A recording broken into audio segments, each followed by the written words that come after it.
नमस्कार दोस्तों, मैं doctor Prashant Phalak, life coach, author and counsellor. दोस्तों, आज इस वीडियो के माध्यम से आप जानेंगे कि एक छोटे से मच्छर से आप क्या क्या सीख सकते हैं। एक दिन जब आदित्य रात को नाइट वॉक करके घर आया तो उसका बिस्तर पहले से ही तैयार था, क्योंकि आदित्य के माताजी ने पहले से ही उसकी व्यवस्था कर रखी थी। आदित्य ने अपने मोबाइल का नेट ऑन करके उसे चेक किया, आए हुए सारे मैसेज पढ़े और अपने एक दोस्त को मैसेज भी भेजा, पर उसके दोस्त का कोई रिप्लाई नहीं आ रहा था। आदित्य ने थोड़ी देर तक अपने दोस्त के रिप्लाई की प्रतीक्षा की, पर उसके दोस्त का कोई जवाब नहीं आया। फिर आदित्य ने सोने की तैयारी की और वह सो गया। कुछ देर तक आदित्य को अच्छी नींद आई, परंतु अचानक रात को करीब करीब 2 बजे के आसपास उसकी नींद खुल गई। फिर उसके बाद आदित्य बिस्तर से उठा और पानी पीने के लिए चला गया। पानी पीने के बाद आदित्य फिर से बिस्तर में आकर सोने की कोशिश करने लगा, किंतु उसे नींद नहीं आ रही थी और वो बार बार करवटें बदल रहा था। तभी अचानक एक मच्छर आदित्य के कान के पास आकर म्यूजिक बजाने लगा, उसे परेशान करने लगा और आदित्य बार बार निरंतर उसे भगाने की कोशिश करता रहा, पर मच्छर उसका पीछा छोड़ने के लिए तैयार ही नहीं था। आदित्य के पूरे बदन पर चद्दर होने के कारण मच्छर उसे काट नहीं सकता था, किंतु आदित्य का चेहरा खुला था, इसलिए मच्छर उसके चेहरे पर काटने की कोशिश कर रहा था और आदित्य मच्छर को भगाने की कोशिश कर रहा था। आधा घंटा हो गया, 1 घंटा हो गया, 2 घंटे हो गए, फिर भी वो मच्छर आदित्य का पीछा छोड़ने के लिए तैयार ही नहीं था। आदित्य बहुत ही परेशान हो गया, क्योंकि 2 घंटे से वो मच्छर उसे सोने नहीं दे रहा था और आदित्य मच्छर को मार नहीं पा रहा था और भगा भी नहीं पा रहा था। इसी कारण आदित्य की पूरी रात खराब हो गई। दूसरे दिन आदित्य मेरे पास आया। आदित्य मेरा एक छात्र है। आदित्य बहुत ही डिस्टर्ब था, परेशान था, निराश था। उसने मुझे ये पूरी कहानी बताई। आदित्य ने मुझसे कहा कि सर, ऐसा क्यों होता है, मेरे साथ ऐसा क्यों हुआ। तब मैंने उससे कहा, आदित्य, जो भी तुम्हारे साथ हुआ वो ठीक नहीं हुआ, ये मैं मानता हूं, किंतु मुझे ये बताओ कि तुम इस किस्से से क्या सीखे। किंतु मुझे ये बताओ कि तुम इस किस्से से कुछ सीखे या नहीं सीखे। जो भी घटना तुम्हारे साथ घटित हुई उससे तुमने क्या सीखा। आश्चर्य से मेरी ओर देखते हुए आदित्य ने कहा, सर, इस किस्से से क्या सीखना है। मैं तो बहुत ही परेशान हो गया, निराश हो गया, डिस्टर्ब हो गया। सर, आप ही बताइए मुझे इससे कि क्या सीखना चाहिए था। तब मैंने आदित्य से कहा, आदित्य, तुम इस घटना से बहुत कुछ सीख सकते हो। तुम उस मच्छर को बार बार निरंतर भगाने की कोशिश कर रहे थे, फिर भी वो मच्छर तुम्हारे कान के नजदीक आकर अपना म्यूजिक बजा रहा था, तुम्हें काटने की कोशिश कर रहा था और इस हरकत से उसकी जान भी जा सकती थी, किंतु मच्छर को तुमसे जरा सा भी डर नहीं लग रहा था। मच्छर के सामने तुम्हारा इतना विशालकाय शरीर था और तुम्हारे सामने उसका शरीर न के बराबर था, इतना सा था।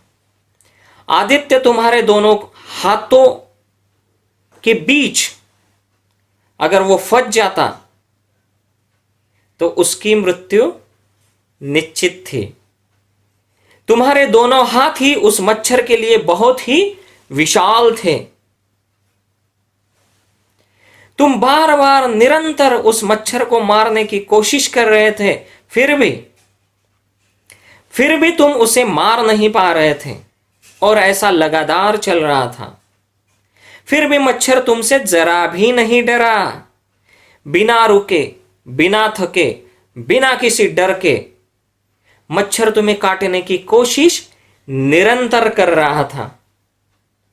आदित्य, तुम्हें आश्चर्य नहीं हो रहा कि लगातार असफल होने के बावजूद वो मच्छर निराश क्यों नहीं हुआ, परेशान क्यों नहीं हुआ? उसने अपने प्रयास क्यों नहीं छोड़े? वो भयभीत क्यों नहीं हुआ? क्यों वो बार बार अपनी मृत्यु की ओर अग्रसर हो रहा था? क्यों उसने अपनी हार नहीं मानी? जरा सोचो आदित्य, जरा सोचो, आखिर ऐसा क्यों? आदित्य, उस मच्छर का उद्देश्य था तुम्हें काटना और तुम्हारा खून पीना और अपना पेट भरना, और तुम्हारा उद्देश्य था उस मच्छर से अपनी रक्षा करना। आदित्य, अब ये सोचो कि उस मच्छर के पास कितना कितना दिमाग है और मनुष्य के पास कितना दिमाग है।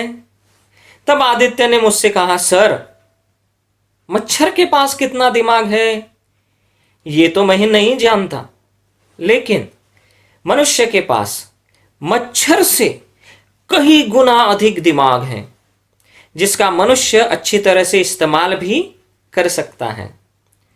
तब मैंने कहा, ठीक है आदित्य, अब मुझे ये बताओ कि क्या तुम उस समय अपने दिमाग का सही इस्तेमाल कर पाए? नहीं ना? क्यों नहीं? जरा सोचो। आदित्य, वास्तव में तुम उस मच्छर से आज बहुत कुछ सीखे हो और शायद इसीलिए ये घटना तुम्हारे साथ घटित हुई। ये ईश्वर की कृपा है। हाँ आदित्य, ईश्वर तुम्हें उस मच्छर के माध्यम से जीवन का सबसे बेहतरीन पाठ पढ़ा रहे थे। आदित्य, अपने मस्तिष्क को खोलो, इस घटना की गहराई में जाकर देखो। देखो आदित्य, देखो उस मच्छर की एकाग्रता, उस मच्छर का सातत्य, उस मच्छर की निर्भयता, उस मच्छर का धैर्य, उस मच्छर का अपने लक्ष्य पर अटल रहना। फिर चाहे कुछ भी हो जाए, कोई परवाह नहीं। सामने वाला व्यक्ति कितना भी परेशान करे, कितनी भी कठिनाइयां उत्पन्न करे, अपने कार्य को कभी मत छोड़ना, डटे रहना, हर परिस्थिति में स्थिर रहना, संतुलित रहना, हर परिस्थिति में अंदर से शांत रहना। जब तक आप अपने लक्ष्य को प्राप्त नहीं कर लेते, तब तक नहीं रुकना।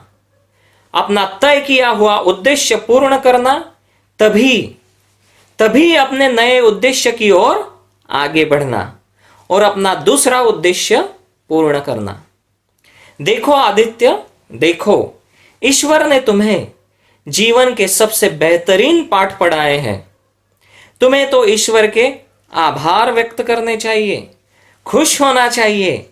ईश्वर ने तुम्हें ये बहुत ही अनमोल सीख दी है। मेरा छात्र आदित्य बहुत ही खुश हुआ। उसने ईश्वर के प्रति अपने आभार व्यक्त किए और फिर आदित्य ने मुझसे कहा, सर, मैं समझ गया मेरे साथ जो घटना घटित हुई वो ईश्वर की ही कृपा थी। मुझे उस घटना से सीखना चाहिए था, खुश होना चाहिए था। सर, अब मैं आपसे वादा करता हूं कि हर घटना से मैं कुछ न कुछ अवश्य सीखूंगा। और आगे भी बढ़ूंगा। तब मैंने आदित्य से कहा, अवश्य ऐसा ही हो, तुम्हारा कल्याण हो। तो दोस्तों, आज आपने इस वीडियो के माध्यम से ये जाना कि आप एक छोटे से मच्छर से क्या क्या सीख सकते हैं और कैसे अपना जीवन खुशहाल बना सकते हैं। तो दोस्तों, आज के लिए इतना ही। अगर आपके मन में कोई प्रश्न है तो आप इस वीडियो में दिए गए नंबर पर संपर्क कर सकते हैं। अगर आपको यह वीडियो पसंद आया हो तो इस वीडियो को लाइक करें और अपने दोस्तों के साथ इसे शेयर भी करें। धन्यवाद। आपका दिन शुभ हो। शुभम भवतु।